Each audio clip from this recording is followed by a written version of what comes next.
Queremos presentaros este espacio Aprendiendo de, un espacio donde ofrecemos personajes bíblicos. Hace unas semanas presentábamos la vida de Jacob. Hemos mencionado también la vida de su hijo José. Ahora os vamos a mencionar la historia y la vida de otro de los hijos de Jacob, Judá.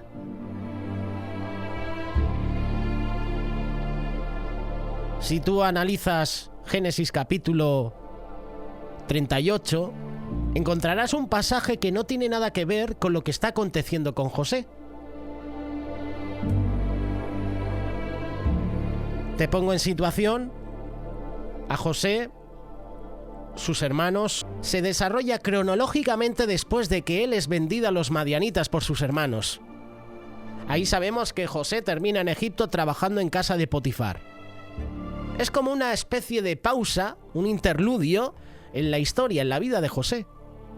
Luego de ese trágico episodio, mentir a su padre Jacob Israel sobre el destino de José, ¿qué hace Judá? Abandona su tribu, abandona su familia, se une a un adulamita llamado Hira, quien va a tener un rol muy importante en su vida. En él se iba a esfumar, que su pasado sería olvidado, que tendría borrón y cuenta nueva. Pero Judá no se da cuenta que se estaba alejando del lugar de Dios. Se estaba alejando del lugar del pueblo de Dios, de la ley de Dios. Él piensa que en Babilonia, donde reina la muerte y el pecado, podía obtener vida verdadera.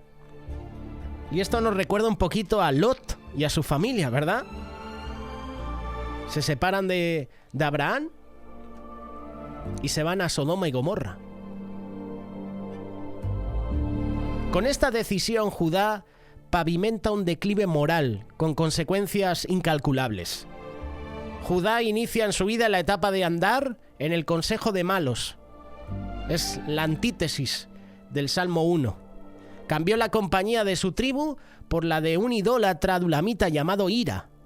Y este se arrimó a la vida de Judá como un parásito. Empezó a absorber toda la vida de piedad, que aunque era superficial, Judá aún la tenía. Iba en contra de la costumbre de su familia de buscar esposa en su parentela. Judá se casa con una mujer cananea, hija de Súa, que significa próspero. Judá se une con la nobleza cananea, puso su yugo en servidumbre de un pueblo pagano, sanguinario. Judá está siguiendo los pasos de Lot, anhelando los placeres temporales del mundo. La Sodoma y Gomorra de Judá fue Canaán. Sus habitantes eran despiadados como los de aquellas ciudades. Sacrificaban a sus hijos por fuego como ofrendas a sus dioses falsos. Esa era una de las grandes razones por las que el Señor enviaría a Israel a conquistarlos, a desarraigarlos de la tierra. Judá y la hija de Súa tienen su primer hijo, cuyo nombre es en hebreo. Y la influencia de Canaán en la vida de Judá impacta de inmediata en su vida, en su estilo de vida. Bautiza a sus otros dos hijos con nombres cananeos, Onán y Sela. Recuerda que estamos en pleno Génesis, capítulo 38. Hemos dejado a José, que fue vendido por sus hermanos a Egipto. Estaba como esclavo en Egipto. Y aquí nos está hablando que Judá tiene 3 hijos. Onán y Sela. Es decir, que tuvo que pasar meses para que su esposa se quede embarazada, 9 meses para el primero, tenerlo en el vientre, 9 meses para el segundo, 9 meses para el tercero, y después criarlos. Pasaron años. Es decir, que aquí hay un paréntesis, hay un tiempo de espera para continuar con la vida de José. Es curioso que la Biblia así lo menciona.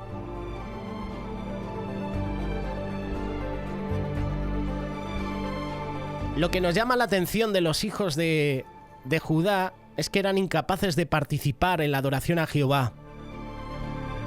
No aprenderían la lengua hebrea, ni las ordenanzas dadas a Abraham, ni a Isaac, ni Jacob.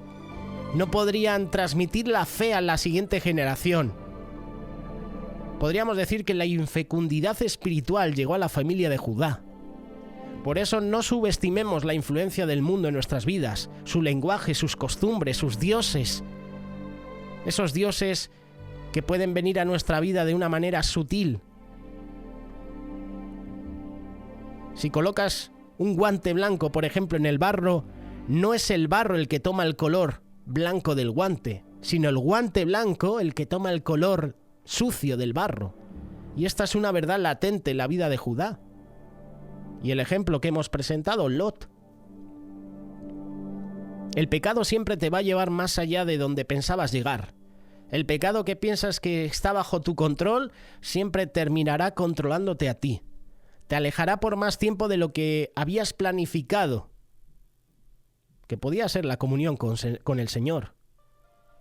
Judá se mantuvo en este lugar por más de 20 años. El placer del pecado es temporal, pero sus consecuencias duraderas. El pecado nos quita la comunión durante días, semanas y aún años. El pecado engendra pecado, y eso se ve en la vida de los hijos de Judá. Su ejemplo nos muestra que el pecado comienza cuando queremos, pero las consecuencias acaban cuando Dios lo determina. Judá dio rienda suelta a sus pasiones pensando que una pequeña licencia no traería consecuencias. Se conocería más adelante como la ley del levirato o la ley del levir, que en latín significa cuñado, la cual se describe en Deuteronomio capítulo 25, versículos del 5 al 10. Esta ley demandaba al pariente soltero más próximo del fallecido casarse con la viuda, con el propósito de tener descendencia para perpetuar el nombre del que había muerto y así cuidar la viuda. En ese periodo no existían ONGs, no existían fundaciones o instituciones que pudieran ayudar a personas en esa condición. La vida en aquella época se desarrollaba en tribus, en el levirato. Onán, ¿qué hace? Desposa a Tamar, sabiendo que los hijos que tendría con Tamar llevarían el nombre de su hermano, serían los herederos de la familia. Pervirtió la intimidad dada por Dios en el lecho matrimonial y usaba a Tamar como un simple objeto para alimentar sus apetitos sexuales. Dice la palabra que el Señor aborrecía a Onán y le quitó la vida. Y es curioso porque estamos mencionando la vida de Judá y tú dices, ¿pero a qué viene ahora la vida de Judá y Tamar en este pasaje si estábamos con la vida de José? Porque es Dios el que está interviniendo. Lo acabamos de leer, es el Señor el que aborrece a Onán y le quita la vida. Es decir, que Judá tiene un propósito especial. ¿Empiezas a entender ahora un poquito la vida de Judá? ¿Empiezas a entender el linaje de Judá? ¿Por qué se menciona Judá en este capítulo?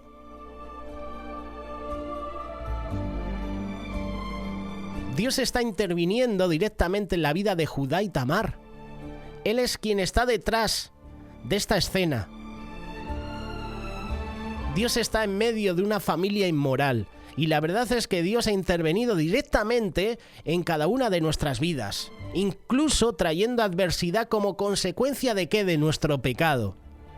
¿Para qué? Para que caigamos rendidos a sus pies. Judá pierde a sus 2 hijos mayores y ahora tiene miedo de que su tercer y último hijo pues muera de la misma manera que los anteriores. ¿Qué hace Judá? Toma la decisión de desembarazarse de Tamar. Quédate viuda en casa de tu padre hasta que crezca Sela, mi hijo. Versículo 11. Él como patriarca debía velar por la integridad de los suyos. Y no se sabe la edad de Sela. Él perfectamente pudo haber cobijado en sus tiendas a Tamar mientras esperaba que Sela creciera y no enviarla de vuelta a la casa de su padre. Eso implicaba vergüenza. Judá la engaña, busca una excusa para no darle a su hijo. La simiente del pecado de Jacob, quien fue un engañador, también reposa sobre los hombros de Judá, y al igual que Jacob, Judá debía ser transformado. Tamar vuelve a atravesar la misma puerta por la cual se había despedido de sus padres para casarse con Er, y ahora vuelve al pueblo que la despidió para encontrar amor, familia, futuro. Tamar, que significa palmera, quien debía florecer, fructificar, se estaba marchitando. Había sido menospreciada, aplastada por 3 hombres, Er, Onán y ahora Judá. Y más aún, es catalogada por Judá como una mujer mataesposos. Judá declara a Tamar como una mujer maldita. Proclama a los 4 vientos, ella ha matado a mis hijos. Para él y para esa sociedad, Tamar ya no tenía valor, no fue capaz de dar descendencia a la familia de Judá. Injustamente es condenada a la viudez, a la angustia, al destierro, a la soledad. Y así termina trágicamente este primer acto, podríamos decir, de la historia. Pero el Señor hará justicia con Tamar, y lo hace de una manera misteriosa. Pasa el tiempo y la esposa de Judá fallece. Tras lo cual en el verso 12 se nos cuenta que nuestro protagonista, Judá, se consuela. Se consuela y sube a la ciudad de Timat para esquilar el ganado. Y la actividad pues incluía celebración y fiestas. Había dinero por el trabajo y los placeres que estarían al alcance de su mano. Y en ese periodo se inaugura una nueva etapa en la vida de Judá. Comienza a trazar el camino de los pecadores. Y este camino lo transita junto a su inseparable amigo, Hira. ¿Recuerdas Hira? ¿Cuánta influencia tuvo este hombre en la vida de Judá? Destacar algo revelante, y es la actitud de Tamar. Ella esperó, no buscó a otros hombres, ella quiso tener hijos en esta familia. Y eso es muy significativo. Al parecer Tamar sabe de la promesa de la simiente de la mujer, sabe que hay una bendición en la simiente de la familia de Judá. Y al ser él el patriarca y estar a cargo de toda su familia, Judá, en más de alguna ocasión, debió haber contado la historia de su pueblo, de las promesas de Dios. Tamar necesitaba un redentor. ¿Y qué hace Tamar? ¿Qué hace la viuda? Se apresura, deja sus vestidos de luto e inicia su plan para atrapar a Judá. Se viste de tal manera que al presentarse ante Judá, este la tenía como ramera, cubre su rostro con un velo, permitiendo que los hombres solo veían sus ojos. Y eso sería suficiente para atraer a Judá. En el verso 15 se nos dice lo siguiente: la vio Judá, su suegro, sin saber que era Tamar. La desea con una sola mirada, mirada de lascivia, quedó atrapado por el pecado. Se embruteció por su deseo animal. En Judá se cumple lo que dice Proverbios 6:26. Porque a causa de la mujer ramera, el hombre es reducido a un bocado de pan y la mujer caza la preciosa alma del varón. Judá ha perdido el juicio. Su razonamiento ha sido debilitado. Él es la antítesis de Job, quien hizo un pacto con sus ojos para no desear a las vírgenes. Job 31:1. Los ojos son la puerta de entrada a nuestra alma. En Judá está un claro ejemplo de que los ojos no estaban vigilando. No hay centinelas que guarden el corazón de Judá. Estaba desprotegido. Estaba expuesto totalmente a la tentación, lo cual conquistó de inmediatamente su mente, como a David. David pasando por el terrado de palacio y veo a esa mujer bañándose. Cuidado con lo que miramos. El pecado de Judá no inició en el acto sexual, sino en su corazón. Mateo 5:28, palabras de Jesús. Pero yo os digo que cualquiera que mira a una mujer para codiciarla, ya adulteró con ella en su corazón. Esto le pasó a Judá. Y esto es lo que nos pasa a nosotros con cualquier tipo de pecado. Nuestro corazón se alimenta por lo que entra en nuestros ojos. La pornografía, las riquezas, la vanagloria, el poder de este mundo eclipsan la gloria de Cristo. Por eso es que Pablo nos dice que debemos tener nuestros ojos puestos ¿en quién? En Jesús. Te lo hemos presentado en estos días, Hebreos capítulo 12, verso 2. Puestos los ojos ¿en quién? En Jesús. ¿Cuál es la lámpara de nuestro cuerpo? El ojo. Mateo 6:22. Si nuestro ojo es bueno, todo nuestro cuerpo estará lleno de luz. Su palabra es la lámpara que debe iluminar nuestro camino. José, por ejemplo, huyó ante la propuesta sexual de la esposa de Potifar. Salomón y Sansón fueron hombres que se quedaron a ver cuánto podían soportar la tentación. El hombre más sabio, más fuerte, respectivamente, después de nuestro Señor Jesús, según las Escrituras, terminaron sucumbiendo ante este tipo de pecado. Y necesitamos un pacto vertical con nuestro Señor para guardar nuestros ojos de toda infección pecaminosa. Salmo 119, versículo 8. Señor, abre mis ojos y miraré las maravillas de tu ley. Tamar tiene a Judá en sus manos. ¿Qué me darás por llegarte a mí? Versículo 16. Judá promete enviarle un cabrito por medio de su amigo y consejero Hira. ¿Recuerdas a Hira, no? De nuevo. Judá hipócritamente quería mantener su buen nombre de patriarca. Por eso enviaría a Hira para no encontrarse por segunda vez con ella. Finalmente consuman el acto, la fornicación, y Tamar abandona la escena del crimen, dejando atrás esos vestidos.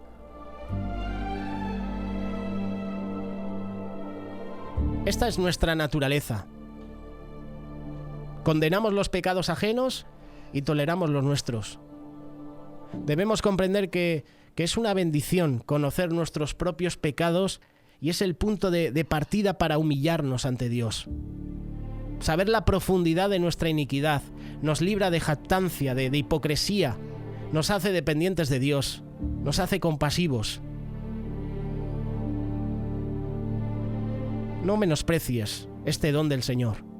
Aquí podemos ver también la paciencia de Dios para con nosotros. Vemos la paciencia de Dios para con Judá. Curiosamente que a sus hijos los mata.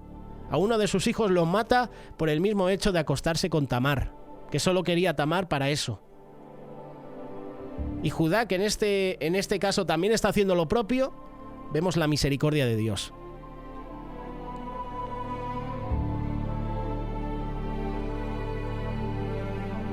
Lo que es curioso es que ¿cuántas veces tuvieron relaciones íntimas Judá y Tamar?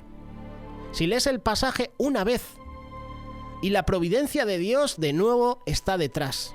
Tamar no es la joven del principio del pasaje. Recordemos que pasó varios años esperando a Sela y las probabilidades de quedar embarazada se han reducido, pero Dios es quien interviene directamente en la matriz de esa mujer para cumplir el plan de redención. Muchos matrimonios llevan años esperando un hijo, intentándolo una y otra vez, pero en este crudo relato Dios soberanamente quiso que en la primera y única relación sexual que Judá y Tamar tendrían, ella queda embarazada. Ahora la mujer despreciada, desechada, maldita, era la reina del hogar de Judá. Ella tenía los hijos del patriarca. Tamar, la palmera, vuelve a florecer por pura obra y gracia de Dios. La palabra de Dios no nos muestra si Tamar llegó a casarse con Sela, solo sabemos que Judá cuidó de ella y de los hijos que tuvieron. Después de este evento, Judá es transformado. Ahora es un pecador arrepentido, inicia una etapa nueva, caminar en la senda de los justos. ¿Y cómo se sabe esto? ¿Qué evidencias nos muestran las escrituras del arrepentimiento de Judá? Versículo 26. Se nos muestra que nunca más se acostó con Tamar. Segundo, él vuelve a casa, vuelve al hogar de Jacob su padre. Y lo puedes ver en los siguientes capítulos de Génesis. Judá se divorcia de Hira, es amigo. No que estuvieran casados, pero tenía una amistad tóxica. Aquí vemos a un Judá transformado. Judá le dice a José que lo culpe a él, que él voluntariamente tomaría la culpa de Benjamín y que lo trate como si él hubiese hecho tan mal. ¿A quién nos recuerda esa historia? ¿A quién te recuerda? Yo pagaré por él. A Cristo. Judá llegó a ser alguien semejante a nuestro Salvador. Fue transformado. Nunca más volvió a ser el mismo. No basta con que digas, soy igual de pecador que Judá. No solo te identifiques con su pecado, también identifícate con Judá en su arrepentimiento. Judá y Tamar tuvieron dos hijos gemelos, Fares y Zara. Y la historia se vuelve a repetir. Al igual que en el caso de Isaac, quien tuvo a Jacob y a Esaú, quien estaba mejor posicionado para nacer era Zara. Sin embargo, el pequeño Fares se abrió una brecha, es decir, un boquete, que eso es lo que significa su nombre, usurpando la posición de su hermano, quien debía nacer en segundo lugar. Fue el primero en salir. Se vuelve a repetir la historia. El segundo obtiene la primogenitura.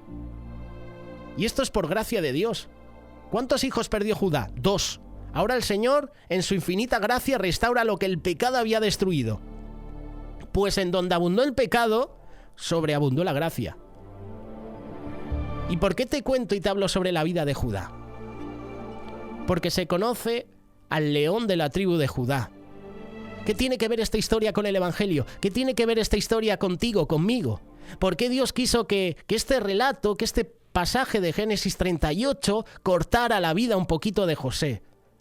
Estábamos viendo la historia de José y de repente hay un parón y nos mete en esta historia. ¿Por qué?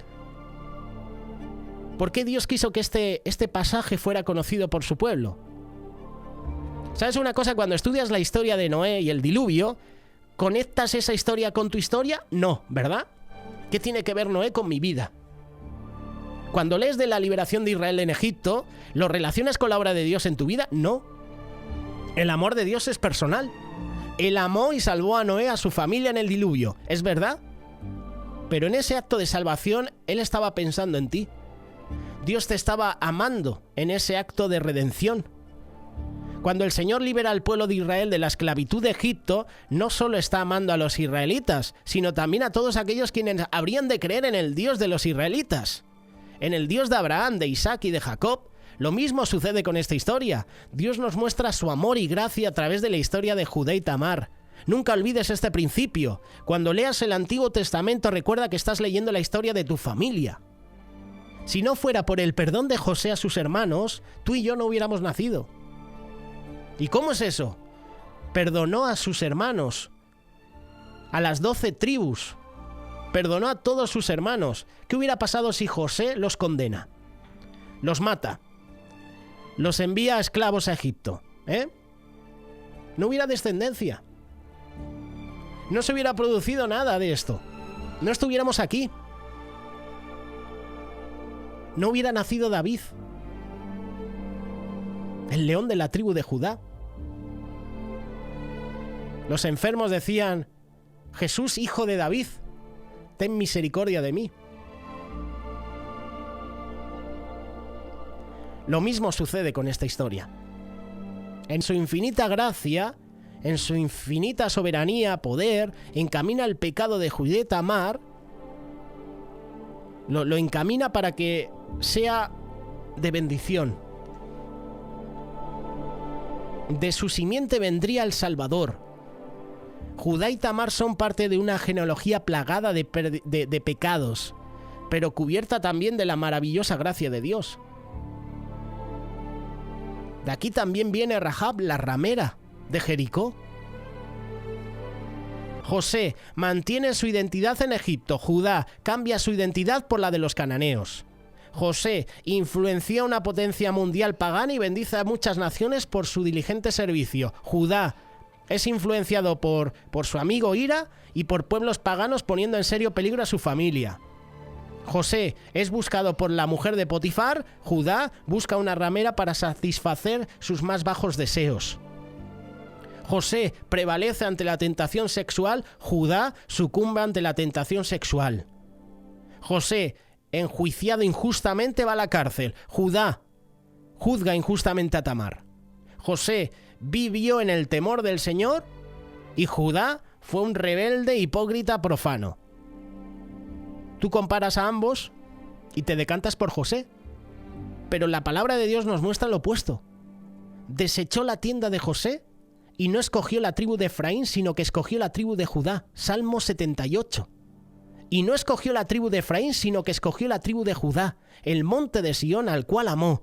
Edificó su santuario a manera de eminencia, como la tierra que cimentó para siempre. Aquí es donde te quiero llevar con este pasaje de Judá y Tamar. El Señor no escogió a José, ni a la tribu de Efraín, que era su hijo, Efraín y Manasés, recuerda, de donde provenía Josué, curiosamente, quien introdujo al pueblo de Dios a la tierra prometida. Escogió a la tribu de Judá, que nada tenía que ver con el sacerdocio. Allí Dios depositó su amor, edificó su santuario. Judá es el monte de Sión, que no se mueve, el monte que prevalece, pero no porque Judá sea fuerte, más bien su historia es de debilidad, sino porque el Señor ha rodeado a Judá en su infinita gracia. Escoge lo que no es para que sea. Lo que es vergüenza lo transforma en santo, lo necio en sabiduría, lo débil en poder. Y la Biblia es sincera, es directa sobre los hombres. Los muestra tal cual son, y al mismo tiempo nos muestra un Dios lleno de gracia y de bondad. Judá fue redimido, escogido por Dios para cimentar en su descendencia el reinado, la verdadera adoración. La profecía dada a José donde todos sus hermanos se inclinarían ante él es para Judá. Génesis 49, Jacob bendice a sus hijos y profetiza esto a Judá. A Judá, te alabarán tus hermanos, los hijos de tu padre se inclinarán a ti y el cetro del reinado nunca se apartará de Judá. Génesis 49, versos 8 y 10. El sueño que tuvo José era en lo físico, cuando José estaba en Egipto. Vendrían a buscarle sus hermanos, pero aquí la bendición de Jacob es para Judá. Judá es el escogido no porque era el mejor, sino para demostrar que Dios puede salvar al más vil de los pecadores. Aquí se muestra un ejemplo de que la salvación depende absolutamente de la gracia de Dios. Dios perfectamente pudo escoger a los egipcios como su pueblo, por todo su conocimiento, o a los fenicios por su capacidad comercial, o a los griegos por la sabiduría, o a los romanos por su poder político, por sus estrategias militares. Pero Dios escogió a lo pequeño, a lo vil, para que toda jactancia quede fuera. La gracia soberana de Dios aplasta el orgullo de los hombres. Nuestra tendencia es querer ser los sujetos y no los objetos de la salvación. Queremos ser activos, no pasivos. Queremos alcanzar el cielo con nuestras torres de Babel. Hizo humano, habitó entre nosotros. Judá rebajó a Tamar a una mínima expresión. Jesús vino a levantar la cabeza de los pecadores y a convertirlos en una novia sin mancha. Judá expuso a Tamar en un falso juicio público para matarla. Jesús murió en lugar de una novia adúltera. La limpia, la adorna con su preciosa sangre. Judá negó a Tamar. Jesús, Dios Padre, ofreció voluntariamente a su Hijo para morir por los pecadores. Judá anduvo en consejo de Él, la raíz de David, el centro del Evangelio. Él es el león de la tribu de Judá. Él es el que consuela al pueblo. Él es el que venció la muerte, aplastó a Satanás. Él es el único digno de abrir el libro y desatar sus 7 sellos. ¿Te sientes identificado con Judá? ¿Eres un inconsistente pecador? Ya somos 2. Ven a los pies de Jesús. Hay suficiente gracia en su sangre. Aún hay lugar para un pecador más. Para un Rubén, para un Isacar, para un Zabulón, para un Judá. La familia de Abraham, de Isaac, de Jacob, nuestra familia, son modelos de arrepentimiento, monumentos de perdón de la gracia de Dios. Son la demostración de que Cristo puede salvar a pecadores y Él te puede salvar a ti. Lo hizo con Judá, que merecía la muerte. Lo puede hacer con nosotros.